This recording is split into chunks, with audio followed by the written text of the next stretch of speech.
2024, est-ce que les femmes ont besoin des hommes? Non. Non. Non. Non. Non. Non. Non. Vous n'êtes pas un homme. Ah pardon. non, non, je sais pas ce qui vous fait dire que je suis un homme, mais je ne suis pas un homme. Votre apparence? Ah bon? Ah bah il faut pas confondre identité de genre et expression de genre, sinon on va déjà mal partir. Alors, Non, expliquez-moi. je suis non-binaire, donc ni masculin ni féminin, Comment et je vous refuse qu'on me genre comme un homme. Nique le patriarcat! Avant, le masculin était vu comme une force. Aujourd'hui, c'est devenu un problème. La virilité, c'est suspect, la force physique, c'est de l'oppression, le leadership, de la domination, l'ambition, de la masculinité toxique, et même le simple désir sexuel peut être vu comme une forme de prédation. Ces dernières décennies, nous avons collectivement éliminé les mâles alpha, et cela n'a été possible que grâce à la capacité des femmes à forger une alliance avec des hommes de statut inférieur. Au cours de la même période, tous les traits donc associés à la masculinité traditionnelle ont été qualifiés de toxiques. Avant de continuer, pensez à liker et à vous abonner. Et surtout, à regarder la vidéo jusqu'à la fin. Ce sera très important de suivre l'entièreté du propos. Sans plus attendre, commençons. L'homme est devenu l'homme à abattre. On ne l'aime plus, on le méprise, on n'en a plus besoin parce que voilà, à quoi sert-il en réalité? À rien, n'est-ce pas? On se sentirait tellement mieux sans lui. C'est ce que crieraient 4 féministes sur 5 si on le leur demandait. Et encore, je suis gentille. La crise de la masculinité aujourd'hui, on ne peut plus faire semblant de ne pas la voir. C'est partout, sur YouTube, TikTok, dans les podcasts, des milliers de voix s'élèvent. On parle de la disparition de l'homme viril, de la chute des niveaux de testostérone, du fait que beaucoup d'hommes n'arrivent plus à se faire respecter, ni à se sentir valorisés comme ils le méritent. Il y a une impression générale pesante qui plane, comme si les hommes n'avaient plus leur place dans ce monde. Et pourtant, dès qu'on essaye de parler de ça sérieusement, ça coince. S'intéresser à la santé mentale masculine, au bien-être des hommes, à leur développement, c'est presque vu comme une trahison. Comme si s'inquiéter de vous, messieurs, c'était forcément être contre les femmes. Les pick-me. Voyez-vous, je fais partie des femmes qui considèrent que les pick-me sont en réalité les gardiennes du patriarcat. Et je le sais parce que je l'ai déjà vécu. Depuis que j'ai décidé d'orienter ma chaîne vers cette thématique-là, j'ai pris une pluie de commentaires haineux. Des femmes et même quelques hommes qui m'accusent de trahir la cause, de vouloir raviver un monde patriarcal alors que tout ce que je fais, c'est parler de choses qui dérangent et qui doivent être abordées. Un petit peu comme le sujet de cette vidéo d'ailleurs. Et franchement, c'est triste parce que ça prouve à quel point on a glissé dans l'idéologie au point de ne même plus pouvoir s'inquiéter pour l'autre moitié de l'humanité. Mais malgré ça, le sujet prend de l'ampleur et ça commence à déranger. On vous assomme de termes, masculinité toxique, misogynie, pervers narcissique, et les jeunes grandissent avec cette idée trouble que le simple fait d'être un homme, c'est déjà problématique. Vous pensez que j'exagère? Allez donc voir les contenus éducatifs destinés aux ados. Regardez ce qu'on leur apprend à l'école, ce qu'ils voient sur les réseaux. Le message est subtil mais clair. Être un homme aujourd'hui, c'est un problème à gérer et non une force à incarner. Alors, pour équilibrer ça, la société met en place une tonne de dispositifs, de lois, de campagnes pour soutenir les femmes et dans l'absolu, c'est tant mieux. Mais à force de tirer dans un seul sens, vous vous retrouverez, messieurs, laissés sur le banc de touche. Et pourtant, beaucoup continuent de répéter que les femmes sont toujours les grandes victimes de cette société patriarcale. Et que si vous vous sentez perdu, si vous parlez de crise de la masculinité, ce n'est pas parce que vous souffrez, c'est juste que vous résistez en fait à la fin de vos privilèges. Est-ce que le masculinisme, c'est des hommes qui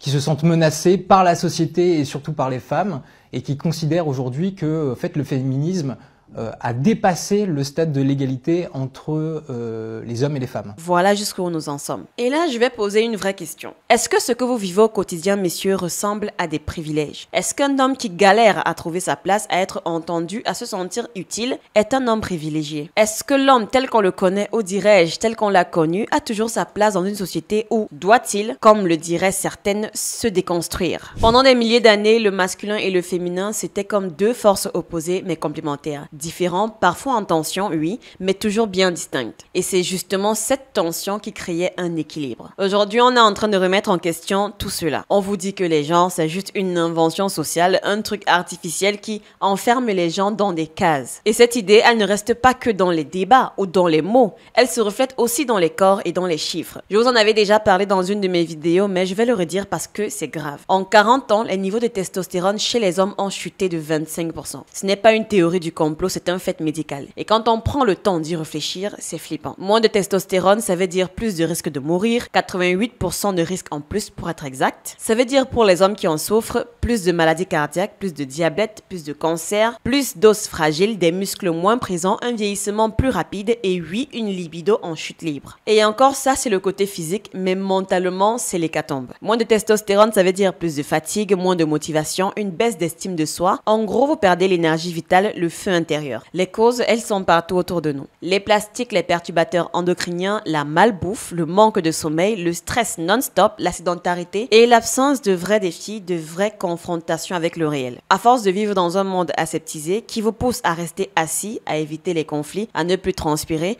votre corps finit par se dérégler. Et ce dérèglement, il touche directement votre nature profonde, messieurs. On ne parle pas juste d'un détail biologique, c'est une mutation civilisationnelle. Un homme qui a 25% de testostérone en moins que son grand-père, ce n'est pas juste une version un peu plus fatigué de lui. C'est un homme qui ne réagit plus pareillement, n'affronte plus pareillement, ne vit plus pareillement. Donc non, ce n'est pas juste une question de genre ou d'identité. C'est le corps, la tête et même la culture qui sont en train de se transformer et dans le mauvais sens. Et dans ce flou, beaucoup d'hommes avancent à tâtons sans repère. Avant, on poussait les jeunes garçons à devenir des hommes, à être solides, justes, à tenir leur rôle, à se battre pour ce qu'ils aiment et ceux qu'ils aiment. Aujourd'hui, on vous dit carrément qu'il faudrait déconstruire votre virilité. Qu'un jeune homme ne devrait surtout pas chercher à devenir un homme, mais plutôt tout faire pour ne pas en devenir un.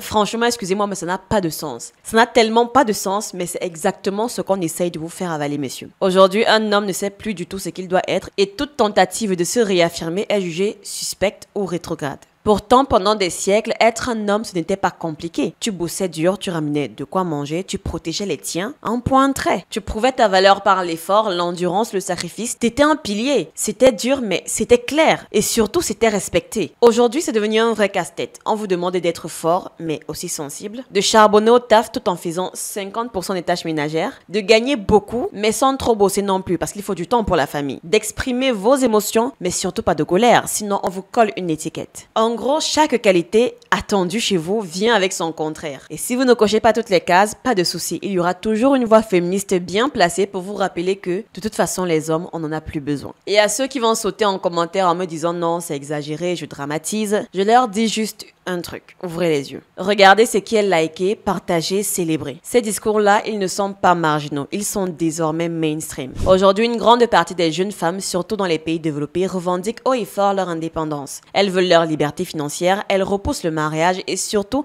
elles n'ont plus envie de dépendre d'un homme. Et franchement, c'est leur droit. Mais qu'on ne vienne pas ensuite vous reprocher à vous, messieurs, de ne plus savoir comment vous positionner. Parce que, soyons honnêtes, avant le masculin était vu comme une force. Aujourd'hui, c'est devenu un problème. La virilité, c'est suspect, la force physique, c'est de l'oppression, le leadership, de la domination, l'ambition, de la masculinité toxique et même le simple désir sexuel peut être vu comme une forme de prédation. Et face à ça, vous êtes censé faire quoi ? Choisir un camp, soit vous vous déconstruisez pour plaire au féminisme ambiant, quitte à oublier qui vous êtes complètement, soit vous restez vous-même et on vous colle direct l'étiquette d'oppresseur, de danger public, de mal problématique. Oui, c'est vrai, les hommes sont responsables d'une grande partie des violences dans le monde, mais est-ce que ça justifie qu'on traite tous les hommes comme des bombes à retardement? Il y en a beaucoup qui ne font pas ces choses-là, mais on a tendance à prendre la minorité comme une généralité. Est-ce qu'on doit vraiment coller la même étiquette à un homme équilibré, bienveillant et à un type violent ou irresponsable? Et pendant qu'on y est, on en parle du traitement de faveur que certaines femmes reçoivent quand elles dérapent. Combien de fois on voit des femmes échapper à la justice simplement parce qu'elles sont des femmes? Mais là, silence radio.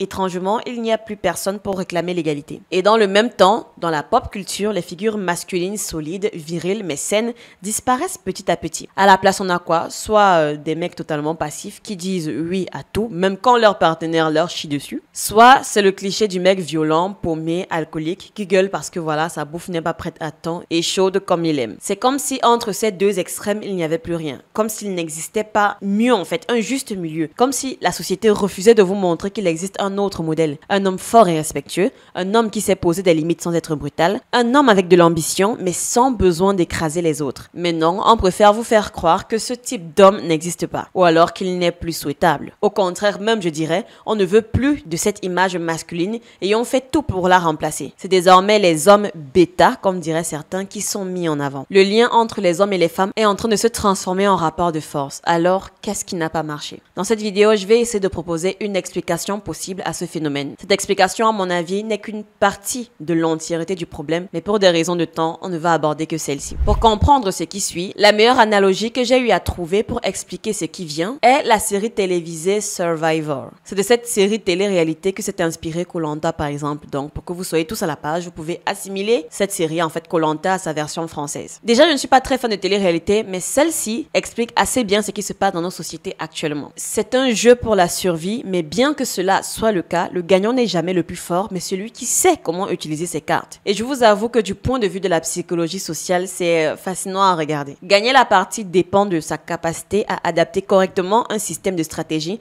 dans un monde social en constante évolution. Bon, revenons à l'émission. À un moment dans celle-ci, les équipes étaient séparées par genre, les hommes contre les femmes. Et franchement, le résultat final a de quoi surprendre. Les femmes sont arrivées au bout et les hommes ont tous été éliminés. Et ce qui rend ce retournement encore plus dingue, c'est comment le jeu avait commencé au départ. Au début, c'était simple. Les hommes dominaient tout, ils gagnaient toutes les épreuves. Les femmes, zéro victoire. Elles n'en étaient même pas proches. Côté logistique, c'était pareil. Les hommes construisaient des abris, faisaient du feu, ramenaient de quoi manger. Ils avaient organisé en fait une vraie micro-société fonctionnelle. Pendant ce temps, les femmes étaient planquées sur des rochers, trempées, transies de froid, incapables de construire quoi que ce soit de solide. Sur le papier, c'était plié. Les hommes allaient gagner. Alors, comment ont-elles réussi en fait à renverser la partie? Eh bien, elles ont été malignes et très stratégiques. Elles ont compris un truc essentiel. Oui, les hommes étaient forts, oui, ils étaient compétents, mais ils n'étaient pas tous au même niveau. Il y avait une hiérarchie naturelle. Quelques mecs, les alphas on va les appeler, tiraient tout le groupe vers le haut. C'était eux qui prenaient les bonnes décisions, qui motivaient les autres, qui assuraient les victoires. Mais ce que les femmes ont vu, c'est que tous les autres n'étaient pas des alphas. Il y avait aussi des bêtas, ceux qui étaient un peu moins dominants, un peu moins influents, mais tout aussi indispensables au bon fonctionnement du groupe. Et c'est là que le plan des femmes a commencé. Elles sont allées voir ces hommes de second rang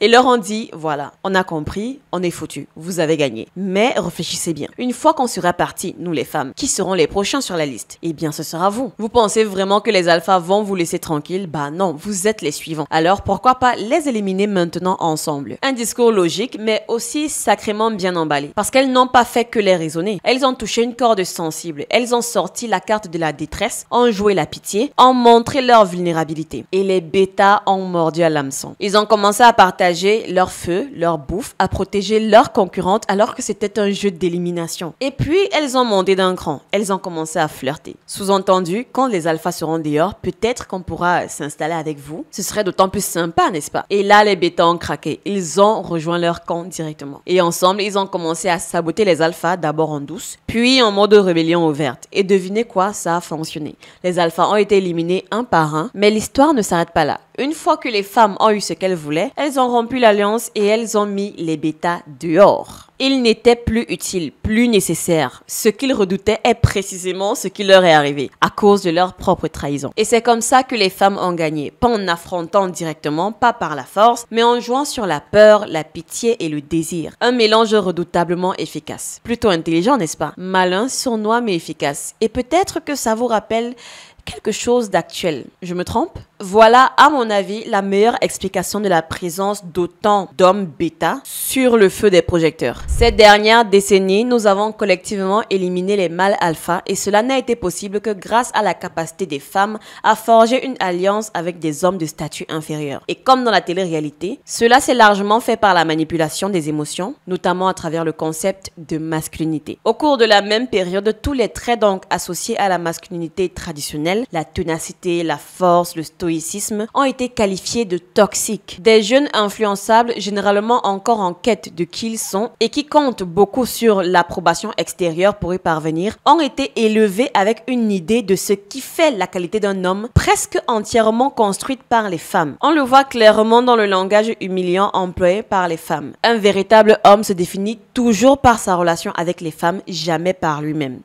C'est ce qu'elles disent. Et cela a créé des générations d'hommes faibles et égarés, qui en sont arrivés arrivés là en essayant de se conformer à la conception de la virilité formulée par les femmes. Et il est probable que cette conception, selon les femmes, serve exclusivement, voire même principalement, les intérêts des femmes et non des principaux concernés. Pour vérifier ça, il suffit de renverser la situation. Demandez aux femmes si elles pensent que le modèle traditionnel de féminité, largement défini par les hommes, serve exclusivement, voire principalement leurs intérêts. Comment pensez-vous qu'elles réagiraient? Eh bah, bingo. Mais ces femmes veulent faire croire qu'elles sont si altruistes que les définitions de la masculinité et du comportement masculin idéal qu'elles promeuvent n'ont rien à voir avec leurs propres intérêts. Ouais, ça doit être ça. Quoi qu'il en soit, ces femmes ont réussi à séduire un sous-groupe d'hommes pour qu'ils trahissent leurs frères. Cela correspond à leur conceptualisation selon laquelle la masculinité traditionnelle, contre laquelle elles pourraient ne pas être en mesure de rivaliser avec succès, est toxique, misogyne, en échange de l'approbation féminine. Un besoin si profondément ancré chez tant d'hommes qu'il est souvent indissociable de leur propre estime de soi. Cet alignement produit non seulement moins de mâles alpha à chaque génération, mais crée également un puissant bloc électoral capable d'écarter les alphas restants des postes d'autorité par le biais d'initiatives politiques idéologiques. Eh bien, pourquoi cela se produit-il? Parce que, comme dans Survivor, la femme moderne est en compétition avec l'homme moderne. L'époque de la complémentarité où hommes et femmes évoluent fonctionnellement sur des orbites séparées tend à être révolue. La femme moderne est masculine et selon les points de vue, elle a choisi ou a été forcée ou incitée à s'immiscer en fait dans les sphères sociales traditionnelles masculines et à s'y faire une place. Elle aspire à l'argent, au pouvoir, au statut et à la reconnaissance. Et pour obtenir ces choses, elles doivent devancer les hommes qui les convoitent également. Le problème, c'est que comme dans Survivor, les mâles alpha sont extrêmement difficiles à battre en compétition directe. Même les autres hommes ne pourraient pas les battre. Pour que ces femmes donc aient ces postes-là, ces hommes doivent donc être écartés du jeu si les femmes veulent occuper les plus hautes positions de pouvoir et d'autorité. C'est d'ailleurs un sujet que j'ai prévu d'aborder à part entière sur la chaîne où je compte expliquer à peu près que le féminisme, les mouvements féministes, en réalité ne cherchent pas l'égalité mais plutôt la suprématie de la gente féminine sur celle masculine. Parce que les femmes veulent ce que les hommes ont, qui est le pouvoir et les hauts postes de position et d'autorité. C'est tout. Et le jeu des dernières décennies a consisté à rendre donc moralement répréhensible tous les traits et attributs associés à ces hommes alpha. Cela s'est fait en contrôlant le discours sur ce qui fait un vrai homme ou un homme bon et de plus en plus par une moralisation masquée par un large langage médiatisé. Seuls les hommes les plus obstinés et les plus désagréables sont capables en fait d'y résister, surtout si on les nourrit depuis qu'ils sont de jeunes garçons encore incapables d'avoir un esprit critique. Dans leur obsession de prouver qu'ils ne sont pas comme les autres, dans leur besoin d'approbation féminine devenu presque vital pour exister, certains hommes de statut inférieur se sont donc alliés aux femmes. Leur but commun, écraser les mâles alpha et tout ce qu'ils représentent. Et aujourd'hui, on est en plein dedans. Le processus est lancé, mais il est loin d'être terminé. Ce qui va se passer ensuite dépendra surtout d'un truc. Est-ce que les bêtas vont ouvrir les yeux? Est-ce qu'ils vont réaliser que, comme dans l'émission Survivor, une fois que tous les alphas auront été dégagés, ce seront eux les prochains? Parce que, soyons clairs, les femmes n'ont pas besoin d'éliminer les bêtas pour gagner. Elles peuvent les dépasser à tout moment. Ils ne sont pas vraiment un obstacle. Juste une ressource temporaire. Et une fois qu'ils les ont aidés à faire le ménage, ils deviennent inutiles. Et comme ces gentils maris providers qui se font larguer, divorcer, une fois que leur femme n'a plus besoin de leur stabilité, ils seront tout simplement remerciés froidement,